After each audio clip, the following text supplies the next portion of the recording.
The Generals of the Yang Family, Chapter 41. Usually military history is taught like a pristine game of chess. Right. Very analytical. Well, very neat. Exactly. You look at a map, you see the little blue squares and the red triangles, and it all feels so mathematical. Yeah, the historian points at the board and says, they moved here, they flanked there, checkmate. But what happens when the board is plunged into darkness? Like the pieces are literally starving to death in a valley. And the queen on the opposing side is unwittingly commanded by a deep-cover double agent. Right. That pristine map becomes completely useless.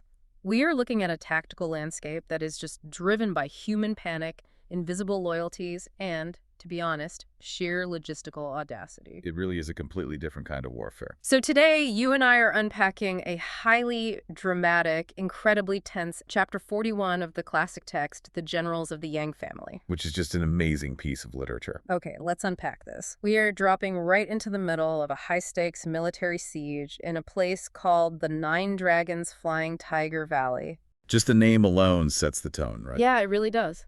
So the 8th prince, along with 10 top court officials of the Song dynasty, are completely trapped by the opposing Liao forces. They're totally boxed in. The exits are blocked, and the food is running out fast. And we really have to frame this correctly for you, because this isn't just some dusty old battle story about swords and horses. No, not at all. What we are actually analyzing here is a masterclass in crisis psychology, espionage, double agent dynamics, and multi-generational military mobilization. Which is a lot to cover, but it's so fascinating. It is, but it's also worth noting right up front as we look at this text that it is a piece of historical fiction, and it's rooted in a very specific cultural viewpoint. Right, we should clarify that. The source text uses heavily partisan language, like the Song forces constantly call the Liao barbarians or thieves. And the Liao hurl similar insults right back at them. Exactly. So we are looking at this impartially.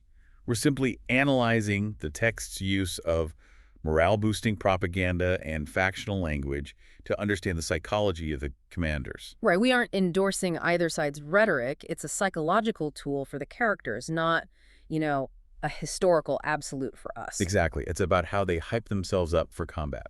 So let's get into the psychology of the siege, because the waiting game is where the tension really boils over. The waiting is the hardest part in a siege. You have the 8th prince trapped in this valley, and he is visibly panicking. Oh, completely losing his nerve. He is looking at the dwindling grain. He knows reinforcements aren't coming, and the pressure of command is just cracking him. Well, when you are deprived of agency, when you are literally boxed into a valley, the walls start closing in psychologically long before they close in physically. That makes total sense. The 8th prince is an executive leader who is suddenly utterly powerless. I mean, he can only watch the consumption rate of his own supplies. It's just a slow countdown to starvation. But I want to contrast him with the official right next to him, Kuzan. Yes, Kuzan is a fascinating counterpoint. Kuzan is advocating for absolute stoicism.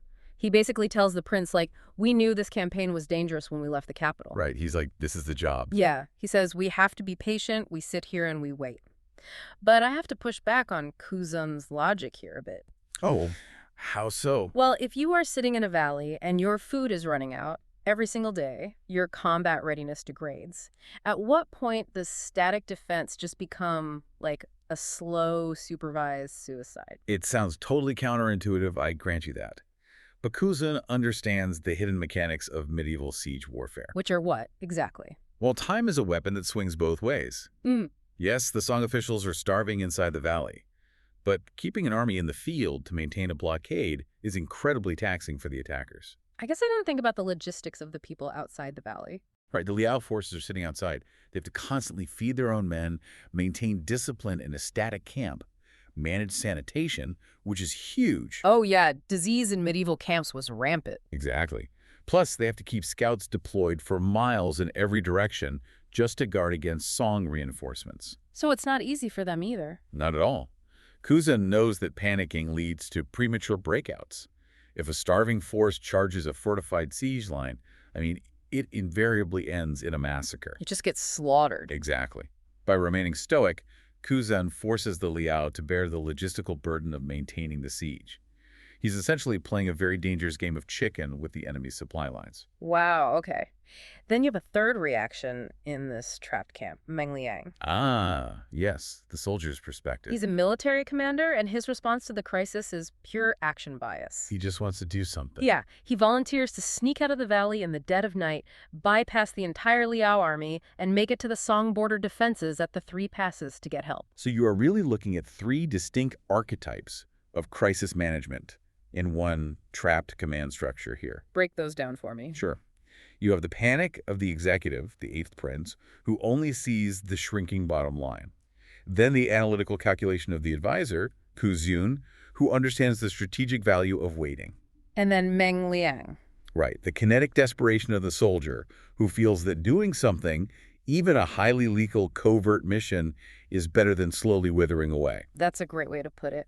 Let's shift perspectives, though, and look at the people forcing this crisis. Yeah. The Liao commanders outside the valley, Yelu Shuigu and Zhang Meng. They are feeling pretty good about themselves at this point. Oh, they are incredibly confident. I mean, they have the 8th prince boxed in, but instead of just waiting for the Song to starve, they decide to escalate. Which is a massive risk. It really is. They send a message north to their capital, Yuzhou, directly to Empress Xiao.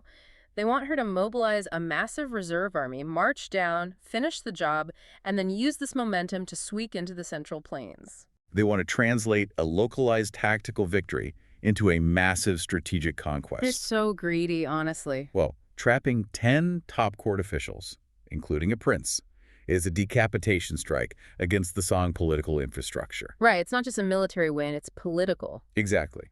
Yilizwegu explicitly states that capturing these officials will wash away the shame of previous military defeats.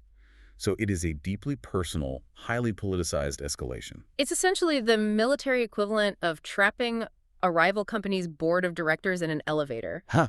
And instead of just, negotiating, you call your own CEO to come down and initiate a hostile takeover of their entire market share. That is actually a very apt way to visualize the scale of their ambition. I mean, they were trying to end the whole war in a single stroke. But in their rush to secure this ultimate victory, the Liao forces are about to unknowingly invite the ultimate Trojan horse into their own ranks. This is where the story gets really wild. It really does. Let's talk about Empress Xiao. She gets this message in Yuzhou, and she is eager to march south and crush the trapped Song leadership. She sees the opportunity. But she admits to a glaring vulnerability, right? Her upper military leadership is severely depleted. She literally doesn't have her veteran generals available to lead a massive new army. And a military hierarchy just cannot function with a hollow center. It collapses, right? Yeah, I mean, you can have hundreds of thousands of willing soldiers, but without a cohesive operational command, they are just an armed mob. And into this power vacuum steps a man named Muyu. A very interesting figure. Yeah, he is the prince consort, meaning he is married into the Liao royal family, and he eagerly volunteers to lead the Vanguard. And Empress Xiao just gives it to him. She does. Seemingly blinded by the opportunity for a quick victory, she just hands him the reins. She gives him command of 100,000 troops. Which is a staggering number. But this isn't a unified, standardized army. The text is very specific here. This force is composed of 4 distinct nations. Right, it's a coalition. Exactly. The Jurchen, the Shifan, the Shatuo, and the Hishui. We really need to pause and look at the sheer logistical nightmare of what Empress Xiao just did. The fragility of this coalition is just staggering. Break that down for me. Why is it a nightmare? I mean, 100,000 men is a massive hammer to swing at a trapped enemy. It is a massive hammer, but the handle is completely splintered. Well, that's a good analogy. You are dealing with a multinational force. Like the Jurchen are heavy cavalry from the northeast forests. The Shifan originate from the western plateaus, and they specialize in high-altitude skirmishing. Totally different fighting styles. Right. And then the Shatuo are Turkic cavalry with their own deeply ingrained military traditions, and the Hishui are this fiercely independent northern people. So they have nothing in common. Basically nothing. They don't speak the same languages, they don't use the same weapons, they don't share the same combat doctrines. That sounds like chaos. It is, and most importantly, they have entirely separate, culturally distinct officer corps. So they are constantly jostling for position and resources within their own camp, like fighting each other for supplies. Precisely.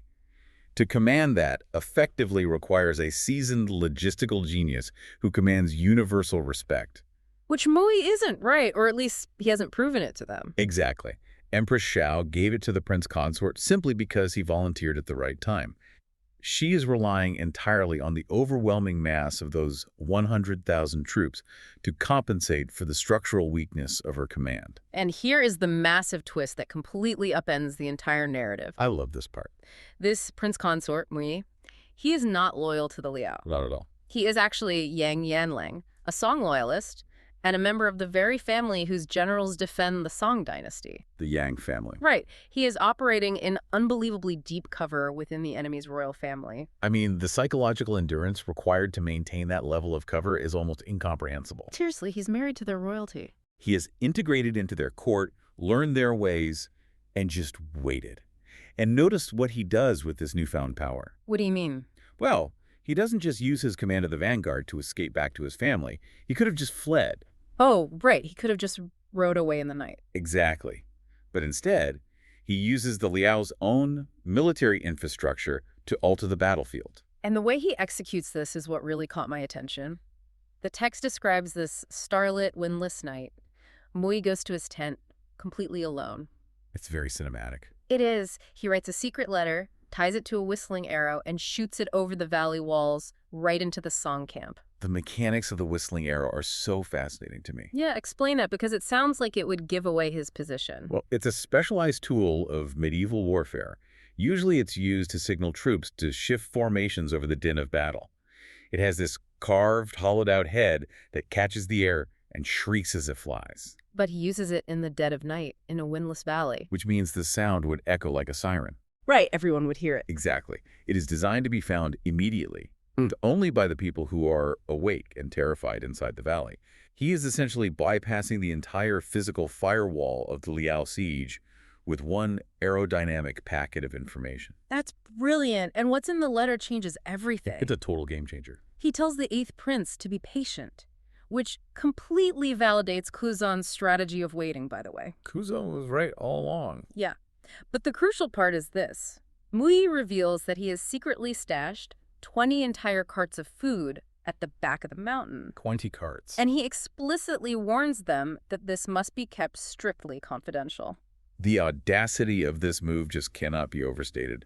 Moving 20 carts of military rations in a highly active, heavily guarded siege camp is a monumental logistical feat. I was trying to visualize this while reading. How does one secretly divert that much physical mass? It's not like slipping a piece of paper in your pocket.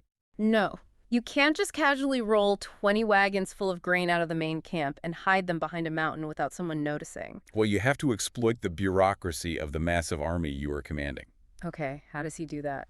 Remember those 4 diverse nations we talked about? Yeah. The Jurchen, Shifan, Shatuo, and Heishui. Yeah, the splintered handle of the hammer? Right. That division is actually Mui's greatest asset here. In a unified army, a missing supply train is noticed immediately. The quartermaster would flag it. Right, because there's one central ledger. Exactly. But in a fractured 100,000-man coalition where no one speaks the same language and supply lines are tangled, chaos is the baseline. So he just uses the confusion of the coalition against them. Exactly. He's the supreme Vanguard commander. He can forge requisition orders, claiming the Chateau need grain moved to the left flank, while telling the quartermasters it's actually for the Jurchen. And they wouldn't even be able to talk to each other to verify it. Exactly. He schedules the movement for a time when patrols are diverted. He knows the blind spots of the valley's geography perfectly. He essentially uses his authority to create a ghost supply line. It really highlights a critical vulnerability in large centralized organizations. Oh, absolutely. If the trust is centralized at the very top and that top layer is compromised, the entire bureaucratic machine just becomes a weapon against itself. The Liao army's massive size is literally what made them blind to the theft. That is just nuts. So, Meng Liang, the soldier who wanted to breach out earlier, successfully sneaks to the back of the mountain and retrieves the 20 carts of food. Huge success for the Song. Massive. But, it's only half the problem solved. True. The 8th prince can eat now, but he is still trapped in that valley.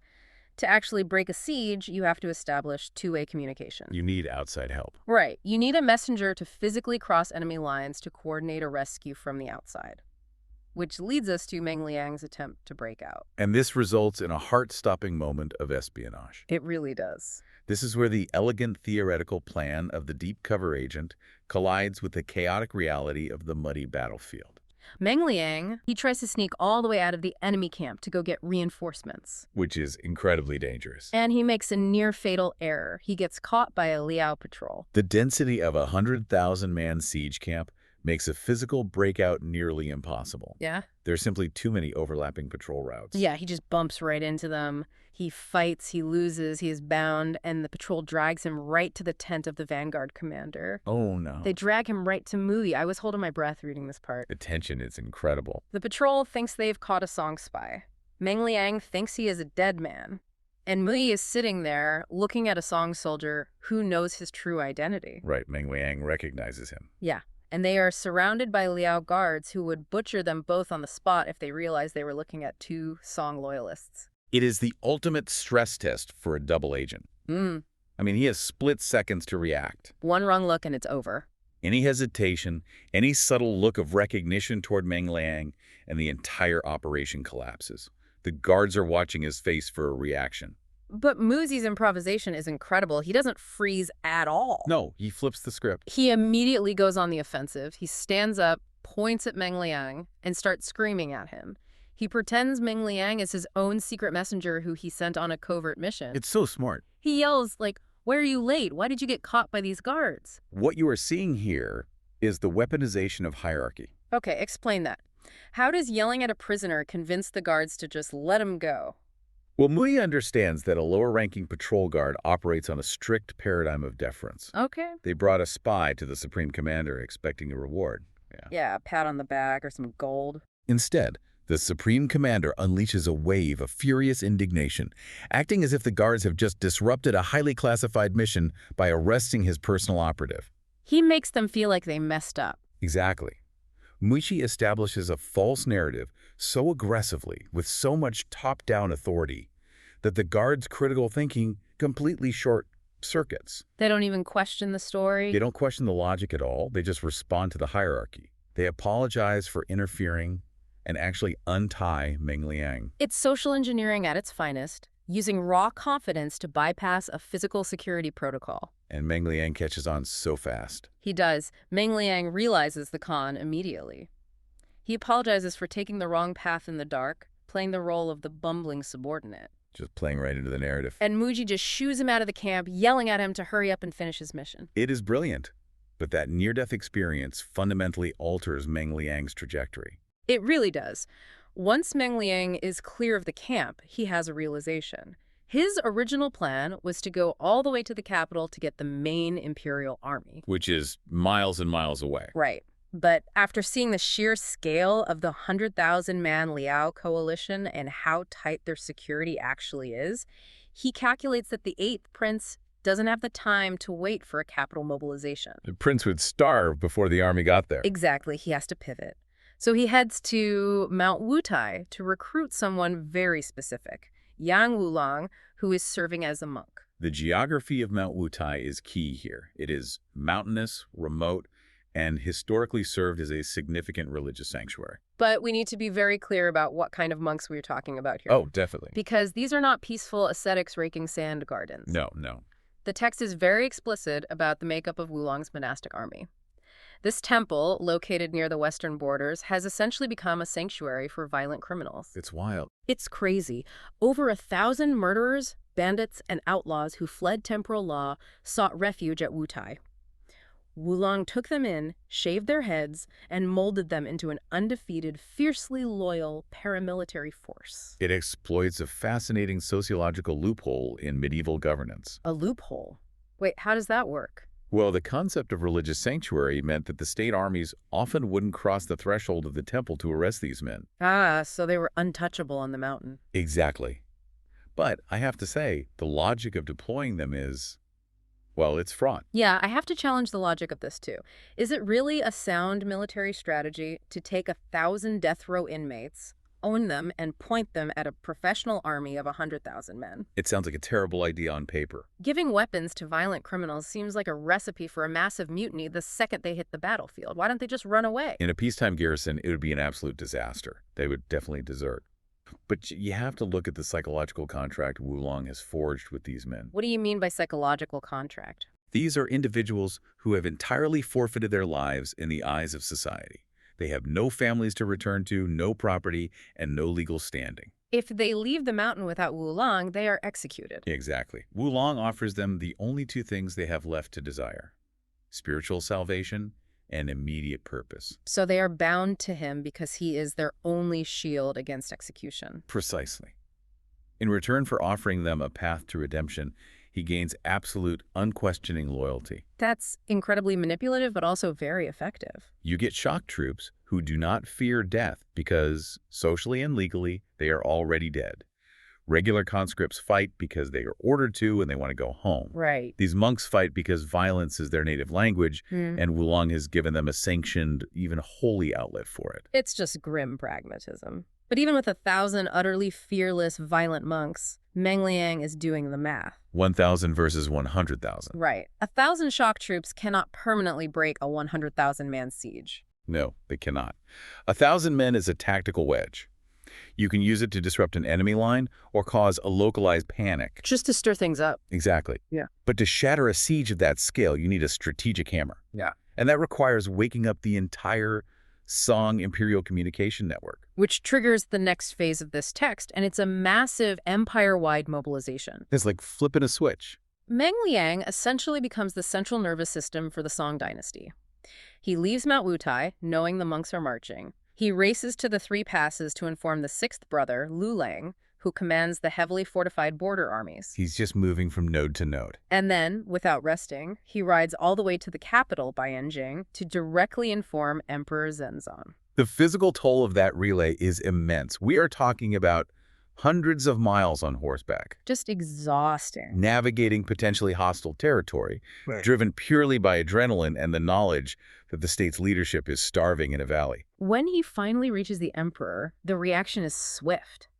The emperor is horrified to learn his top officials have been trapped for nearly a month. He had no idea. But the moment he hears that Moy has secured their food supply, he acts. He appoints the young, fiercely ambitious Yang Zongbao as the Vanguard commander. A very bold choice. And then he does something very interesting. He pairs him with Huyanzan, a grizzled older veteran acting as the army supervisor, and he gives them 50,000 imperial troops. That pairing is textbook medieval military doctrine. The young guy and the old guy? Yeah. You take the raw, kinetic energy of a young vanguard who can inspire the men to march faster and fight harder, and you tether it to the cold operational experience of an old veteran. So they balance each other out. Exactly. Huyanzan is there to manage the supply trains, scout the routes, and basically prevent the young commander from charging headfirst into an ambush. It's a perfect balance of momentum and caution. But the mobilization doesn't stop at the emperor's throne room. This is where the multi-generational aspect really shines. It is a family affair. Before leaving the capital, young Zongbao visits his family home, the Wuning Mansion. He goes to see the matriarch of the family, the Lingpo. She's an amazing character. And her reaction is profound. She doesn't weep for her trapped family members. She doesn't panic. She immediately deploys the 8th sister, Ban Yang, and the 9th sister, Ju Mei, to ride with the vanguard. This completely shatters the conventional boundaries of who is expected to participate in state warfare during this era. It really does. It's like an all-hands-on-deck crisis in a family dynasty. When the existence of the state and the family line is threatened, all the rigid conventions about age, gender, and societal roles are completely discarded. If we connect this to the bigger picture, the organizational efficiency we are seeing in just a few pages of text is remarkable. Oh, totally. The Song dynasty is activating multiple, entirely distinct layers of military power simultaneously. Like a machine waking up. Yes. You have the local, unconventional militia, the outlaw monks. You have the regional border armies at the Three Passes. You have the formal imperial mainstays, the emperor's 50,000 troops. And you have the highly elite, specialized family assets, the Yang sisters. It's a completely decentralized network of independent forces that all share a unified goal. Which is exactly why the Liao forces are about to be overwhelmed. They thought they were fighting a single, centralized entity trapped in a valley. They had no idea what was coming. They didn't realize they had triggered a deeply embedded cultural defense network that can mobilize from 4 different directions at once. In all these factions, the violent monks, the veteran commanders, the fierce sisters, the young prodigy are all speeding toward one single geographical coordinate, the 9 dragons flying Tiger Valley. The convergence. Which sets the stage for a spectacular, chaotic climax. The collision of these forces is where the tension finally breaks. The visual details of the grand battle in the text are just stunning. The clash begins with Monk Wulang's arrival, and he doesn't initiate some quiet, tactical flanking maneuver. No, subtlety is not his style. He rides right up to the front lines of the massive Liao camp and engages in intense psychological warfare. He is loudly cursing the Liao forces, calling them barbarians, telling them they will be ground into powder. Which, again, is the text's rhetoric. But provocation is a highly specific tactic here. You're right. Why not just sneak attack them? If you have a small force of 1,000 monks facing a massive army, you cannot fight a static war of attrition. They will just surround you and pepper you with arrows. You die in minutes. Right. Wulong has to force the enemy to break formation. By insulting them so aggressively, he is baiting the Liao commanders into abandoning their defensive posture and attacking recklessly out of sheer anger. And the Liao's 4 foreign kings, Hu Ji, Chen Shen, Wang Heihu, and Wang Bida, they take the bait. Hook, line, and sinker. They counterattack and surround Wulong in a fierce ambush. Arrows and stones are flying everywhere. Wulong is pinned down. From the Liao perspective, everything is going according to plan. They believe their overwhelming numbers have successfully neutralized the first wave of reinforcements. But then comes the turning point. Out of the southwest, a massive cloud of dust rises. The drums and horns echo through the valley. The cavalry arrives. The song Imperial reinforcements have arrived. And the specific combat tactics described in the source are incredibly vivid.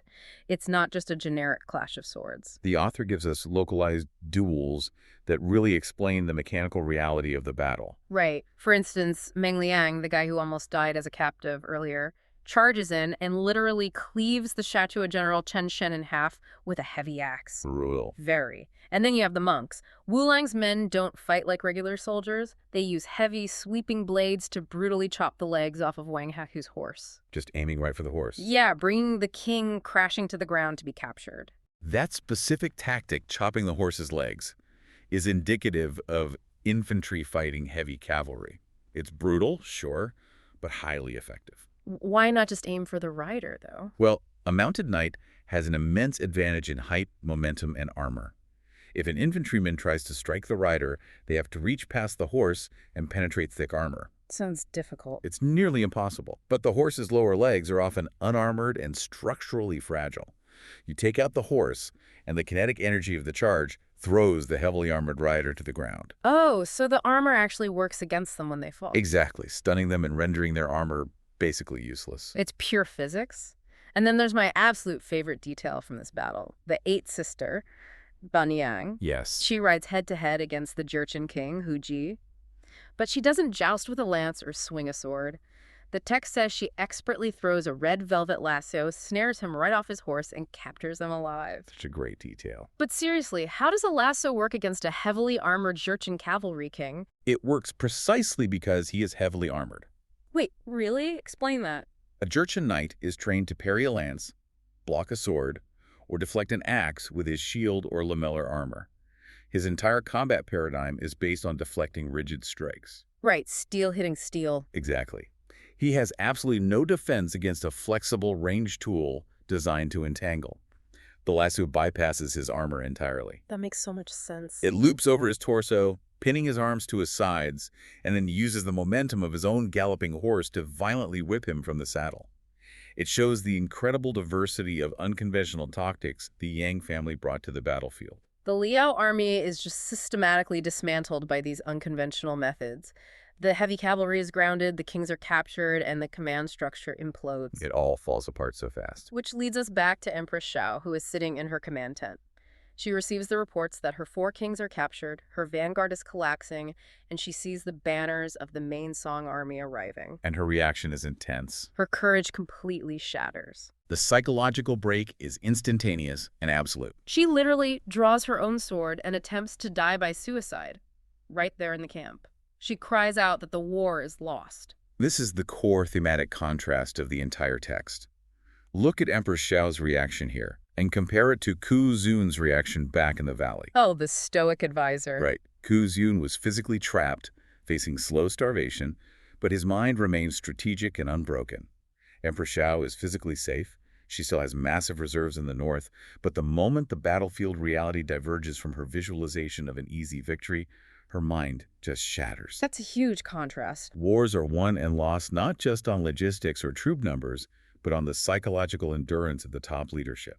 She is essentially a glass cannon commander, immense offensive capability, but the moment she takes a hit, she breaks into pieces. Precisely. It takes her subordinates, Yili Zuigu and Zhang Meng, to physically intervene. They have to stop her from using the sword. Yes, they have to inject rationality back into the room. They grab her and remind her, like, you still have hundreds of thousands of troops back in Yuzu. We can retreat and fight another day. They practically have to drag her out of the camp. They escape through the Bin Valley, abandoning the siege entirely. Leaving everything behind. So the Liao forces are routed, the valley is secured, and the 8th prince and his officials are finally saved.